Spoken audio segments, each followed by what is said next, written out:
What happens when a liberal professor tries to publicly humiliate a student she doesn't like, only to realize she just challenged a genius? And not just any genius, a certified 170 IQ prodigy, Barron Trump. Trust me, by the end of the story, your jaw will be on the floor. Let me tell you exactly what happened, but first, let me know in the comments where you're watching from. In one of America's most prestigious universities, Dr. Linda Markham's advanced calculus class was known for two things: her brilliant mathematical mind and her increasingly obvious political agenda. As students filed into the lecture hall that morning, there was already tension in the air. The whiteboard wasn't filled with the usual complex equations, but instead displayed a simple message. Today's topic: redefining academic priorities. In the back of the room sat a tall, quiet young man in a perfectly pressed black suit. Few of his classmates knew him personally. He preferred to keep to himself. But everyone knew who he was: Barron Trump. What they didn't know was that behind his reserved demeanor lay a mathematical mind that would soon shock everyone in that room. Dr. Markham began her lecture, but something was different. Her usual confident strides seemed almost aggressive as she paced before the class. Mathematics, she declared, while important, must make room for more pressing social discussions. Several students shifted uncomfortably in their seats as she continued, outlining her new balanced curriculum. Barron's hand slowly rose into the air. The professor's eyes narrowed slightly. She hadn't expected any challenges to her authority today. Dr. Markham? Dr. Markham's lecture quickly evolved from a discussion of curriculum changes into something more revealing. In today's world, she continued, her voice carrying a hint of condescension, we need to focus less on abstract theories and more on real-world applications of social justice. The silence in the room grew heavier as she pulled up a PowerPoint slide. Instead of the promised calculus materials, it showed statistics about gender representation in STEM fields. Some of you, she said, her gaze drifting meaningfully towards certain students, might need to accept that your privileged position in this class doesn't necessarily reflect merit. Barron's hand remained raised, steady and patient. Other students began glancing back at him, then at each other. A few nodded slightly, seemingly grateful that someone was willing to speak up. But before acknowledging him, Dr. Markham continued, her voice growing more pointed. For instance, she said, clicking to the next slide, family connections and wealth can create artificial advantages in education. The implication wasn't subtle. A few students turned to gauge Barron's reaction, but his expression remained composed, his hand still raised. Finally, after what seemed like an eternity, Dr. Markham couldn't ignore him any longer. Yes, Mr. Trump, she said, her tone carrying a mixture of irritation and amusement. Do you have something to contribute to our discussion about privilege and education? The room fell completely silent. Everyone knew about Barron's perfect test scores and quiet dedication to his studies. They'd seen him helping struggling classmates after hours in the library. But now, as he slowly lowered his hand and began to speak, nobody could have predicted what was about to unfold in that classroom. Barron's voice was measured and respectful as he spoke. Dr. Markham, I believe calculus is fundamental to understanding both theoretical and applied sciences. Many of us chose this advanced class specifically to deepen our mathematical knowledge. He paused briefly. Wouldn't reducing the core curriculum potentially disadvantage all students, regardless of their background?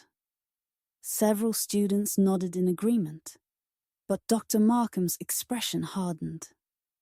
"Mr. Trump," she said, emphasizing his last name, "perhaps you could benefit most from understanding how privilege shapes our educational system." After all, not everyone had private tutors in elite prep schools. What happened next surprised everyone. Instead of becoming defensive, Barron smiled gently. "You're right about one thing, Professor. I have been fortunate in my education. That's precisely why I believe we have a responsibility to maintain high academic standards so everyone can reach their full potential." The professor's face flushed. This wasn't the reaction she'd expected. "And you think you know better than your professor about maintaining academic standards?" Her voice dripped with sarcasm. "Tell me, what makes you such an expert on mathematical education?" "I'm not claiming to be an expert," Barron replied calmly. "I'm just a student who loves mathematics and believes in its power to transcend political divisions." He gestured toward the equation-free whiteboard. "Instead of debating privilege, couldn't we spend this time exploring the beautiful complexities of calculus?" The class held its breath. Dr. Markham's eyes narrowed dangerously. She walked slowly to the whiteboard, marker in hand. "Very well, Mr. Trump. Since you're so passionate about mathematics, let's put that passion to the test." She began writing on the board, her hand moving quickly, crafting something that made several students gasp. As the equation took shape, even the most confident students in the room felt their stomachs sink. This wasn't just any calculus problem. It was the kind of complex integration that even graduate students would struggle with. But what Dr. Markham didn't realize was that she had just opened a door that would change everything. "Okay, I'll add those interactive elements to the story as we go. I'm excited to see how it turns out." The equation Dr. Markham wrote sprawled across the board, a multivariable calculus problem involving complex integration and series expansion. "Since you're so concerned about maintaining standards," she said with a smirk, "why don't you show us how it's done? Unless, of course, you'd prefer to discuss your privileged background instead." The challenge hung in the air. Several students shifted uncomfortably, recognizing this as a clear attempt at public humiliation. One student even muttered, "That's graduate-level stuff." But Barron's expression remained unchanged, his composure unwavering. "Of course," he said quietly, standing up. "I'd be happy to try." As he walked toward the front of the room, Dr. Markham's smirk widened. She'd chosen this problem specifically because it required techniques she hadn't taught yet. Techniques that went far beyond the scope of their current coursework. But something in Barron's calm demeanor made her smile falter slightly. He took the marker she offered, studying the equation with genuine interest rather than the fear she'd expected. A few students leaned forward in their seats, sensing that something unexpected was about to happen. "Before I begin," Barron said, turning to face the class, "I notice this problem has multiple possible approaches. Would you prefer I use the standard method, or would you be interested in seeing a more efficient solution I learned while studying Liouville's original papers?" Dr. Markham's expression froze. The casual reference to Liouville's work caught her off guard. "You've read Liouville's original papers?" she asked, unable to hide her surprise. "Yes," Barron replied simply. "In French. The translations don't quite capture the elegance of his methodology." He turned back to the board, Marker poised. But perhaps we should let the mathematics speak for itself. The silence in the room deepened. Dr. Markham's challenge had just taken an unexpected turn. And as Barron began writing his first line of the solution, no one, not even the professor, could predict what was about to unfold on that whiteboard. Don't forget to like and subscribe if you're enjoying the story so far. And be sure to leave a comment letting me know what you think. Students watched in stunned silence as Barron's hand moved across the whiteboard with practiced precision. Each step was clear, deliberate, and surprisingly elegant. But what truly caught everyone's attention wasn't just his solving of the problem, it was his running commentary. This first step, he explained calmly, uses a technique developed by Euler in 1755. His marker continued moving. It simplifies what appears complex into something more approachable. Dr. Markham's confident expression began to waver as she followed his work.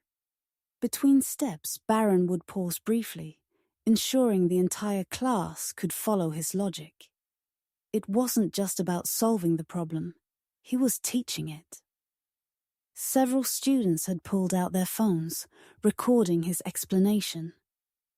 Even those who usually struggled with calculus found themselves understanding his approach. Now, he said, reaching a crucial point in the solution, we have two paths forward. He turned to Dr. Markham. The traditional method would take another full board. But there's a more elegant approach using Liouville's original insights. Which would you prefer to see, Professor? Dr. Markham stood frozen. Her earlier smugness completely evaporated. The question wasn't just about mathematical preference. It was a gentle reminder of the depth of knowledge she had tried to dismiss. She opened her mouth to respond, but before she could speak, something unexpected happened. A hand shot up from the middle of the class. Could we see both? Asked Sarah Chen, one of the quieter students. This is actually helping me understand the chapter we covered last week better. Barron smiled warmly at Sarah, then looked questioningly at Dr. Markham. The professor's response would reveal far more than just her mathematical preference. It would show whether she could recognize when a teaching moment transcended her personal biases. Just as Dr. Markham was about to respond, the classroom door burst open. Dean Richardson, a known ally of Dr. Markham's political activism, strode in. Linda, he announced, we need you for an emergency faculty meeting about the new curriculum changes. The timing couldn't have been worse for Dr. Markham, or better, as she thought. We'll have to continue this demonstration another time, she said, trying to regain control of the situation. But before she could step away, Barron spoke up. Professor, you challenged me to solve this problem in front of everyone, he said, his voice carrying a quiet authority that made even the dean pause. Walking away now would teach an unfortunate lesson about academic integrity. The class erupted in murmurs. The dean's face reddened. Young man, are you suggesting... I'm not suggesting anything, sir, Barron interrupted politely but firmly. I'm stating a fact. Dr. Markham issued a public challenge to prove a point about privilege and merit. I accepted. The only question is, will she honor her own challenge? The tension in the room was electric. Several students had pulled out their phones, sensing they were witnessing something historic. Dr. Markham looked trapped between her ally and her own actions, while the dean seemed unsure whether to assert his authority or back down. Then, Barron did something unexpected. He handed the marker back to Dr. Markham. Or perhaps, he said with a slight smile, you'd prefer to show us your solution first? After all, as you mentioned earlier, family connections shouldn't matter, only knowledge should. And surely, as our professor, you can solve this problem you've presented. The silence that followed was deafening. Dr. Markham stared at the marker in her hand, suddenly realizing she'd walked into a trap of her own making. The dean's presence no longer felt like a rescue. It was another witness to what was about to unfold. Like this video, if you think Dr. Markham should solve the problem herself. Leave a comment if you think she should let Barron continue. The atmosphere in the classroom was charged with tension as Dr. Markham gripped the marker, her knuckles turning white. The dean shifted uncomfortably, sensing this was no longer a simple classroom dispute. Students held their breath, phones still recording, knowing they were watching a defining moment unfold. I dot. Dr. Markham started, then stopped. Her hand trembled slightly as she looked at the complex equation she'd written. The same equation she'd chosen specifically to humiliate a student was now a sword hanging over her own head. Perhaps, Barron offered graciously, we could solve it together. Sometimes collaboration leads to better understanding. His tone held no mockery, no triumph, only a genuine offer to transform this moment of conflict into something constructive. But Dr. Markham's pride wouldn't let her accept the olive branch. This is ridiculous, she snapped, throwing the marker down. This entire display is nothing but a privileged student trying to undermine my authority. The dean, sensing disaster, tried to intervene. Let's all take a step back. No, Barron said firmly, picking up the marker. Let's take a step forward. He turned to the board, and in a display of mathematical virtuosity that left the room speechless, completed both solutions. The traditional method and Liouville's approach in under 5 minutes. As he wrote the final line, the class erupted in spontaneous applause. Even the dean couldn't hide his amazement. But what happened next would reshape the entire dynamic of not just this class, but the entire department. The silence was deafening. Dr. Markham stared at the marker in her hand, suddenly realizing she'd walked into a trap of her own making. The dean's presence no longer felt like a rescue. It was another witness to what was about to unfold. Like this video if you think Dr. Markham should solve the problem herself. Leave a comment if you think she should let Barron continue. The atmosphere in the classroom was charged with tension as Dr. Markham gripped the marker, her knuckles turning white. The dean shifted uncomfortably, sensing this was no longer a simple classroom dispute. Students held their breath, phones still recording, knowing they were watching a defining moment unfold. I dot. Dr. Markham started, then stopped. Her hand trembled slightly as she looked at the complex equation she'd written. The same equation she'd chosen specifically to humiliate a student was now a sword hanging over her own head. Perhaps, Barron offered graciously, we could solve it together. Sometimes collaboration leads to better understanding. His tone held no mockery, no triumph, only a genuine offer to transform this moment of conflict into something constructive. But Dr. Markham's pride wouldn't let her accept the olive branch.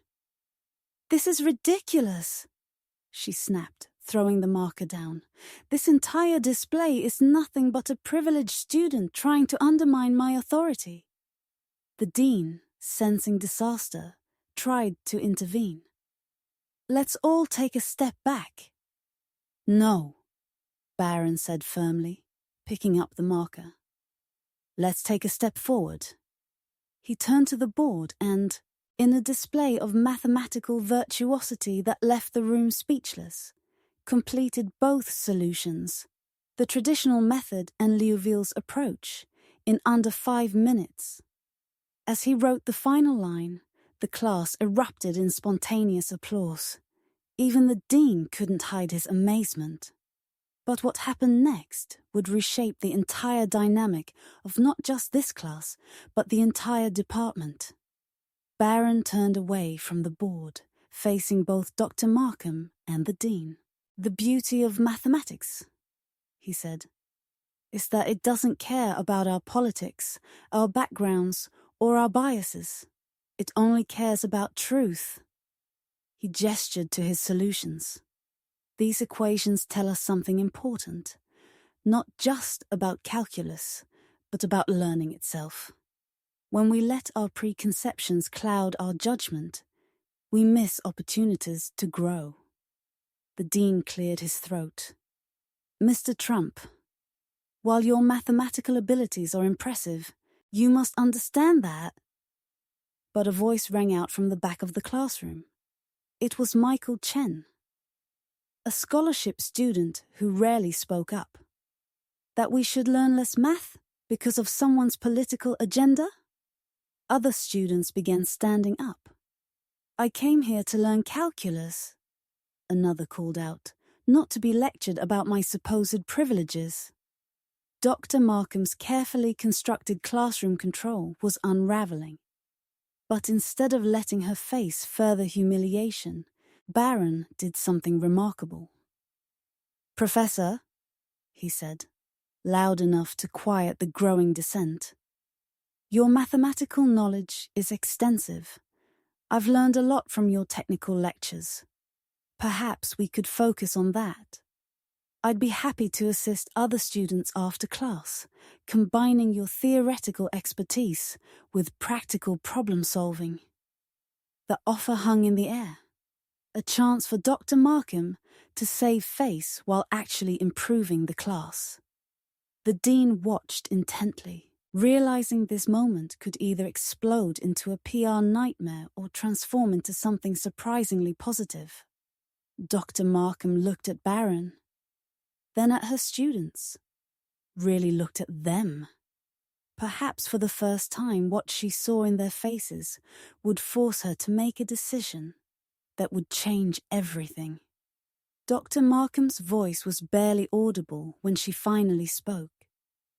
I've made a terrible mistake, she started, then straightened her shoulders. For years, I've been so focused on fighting perceived privilege that I became exactly what I claim to oppose. Someone who judges based on preconceptions rather than merit. She looked at Barron. You didn't just solve that equation. You taught me something about true leadership. The dean stepped forward, sensing an opportunity. Perhaps this could be a model for other departments. But before he could spin this into an administrative win, chaos erupted outside the classroom. A crowd had gathered in the hallway. Students from other classes who'd seen the viral videos being posted in real time.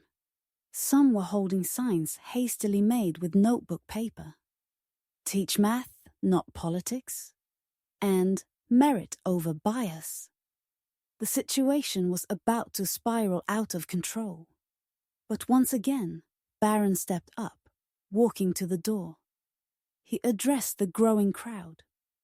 If you're here because you want to learn, he said, his voice carrying a natural authority, then come in. There's plenty of room. Students flooded in, filling every available space. Dr. Markham watched in amazement as Barron turned back to the board, marker in hand. Now, he said, who wants to learn about practical applications of calculus in real-world problem-solving? What happened in that classroom over the next hour would become university legend. But the real story wasn't about equations or politics. It was about something far more powerful that was about to unfold. The story of what happened in Dr. Markham's calculus class spread like wildfire across campus, but not in the way anyone expected. Instead of becoming a tale of conflict and humiliation, it transformed into something far more powerful. In the weeks that followed, attendance in the advanced calculus class tripled. Students weren't just coming to learn math, they were coming to witness a remarkable partnership. Dr. Markham, humbled by her experience, returned to her true passion for mathematics. And Barron, true to his word, began hosting study sessions that bridged the gap between theoretical knowledge and practical application. But the most surprising change wasn't in the curriculum. It was in the culture. The class became known as a place where questions were welcomed, where merit truly mattered, and where learning transcended political divisions. Students who had once felt intimidated by both the subject and the atmosphere now found themselves excelling. One day, as Barron was helping a struggling student master a difficult concept, Dr. Markham approached him. "You know," she said, "you could have destroyed my career that day. Instead, you helped save it." She paused, then added, "Your father would be proud." Barron's response reflected the wisdom beyond his years. The goal was never to tear anyone down, Professor. It was to lift everyone up. Today, that calculus class serves as a reminder that true education isn't about power struggles or political agendas. It's about the pursuit of knowledge, the courage to stand up for what's right, and the wisdom to do so with grace. And Barron Trump? He still sits in the back of the class, still helps struggling students, and still believes that the greatest privilege of all is the opportunity to learn and to help others do the same. If you enjoyed this story, don't forget to like and subscribe. Tell us in the comments what you thought about this episode. See you in the next video.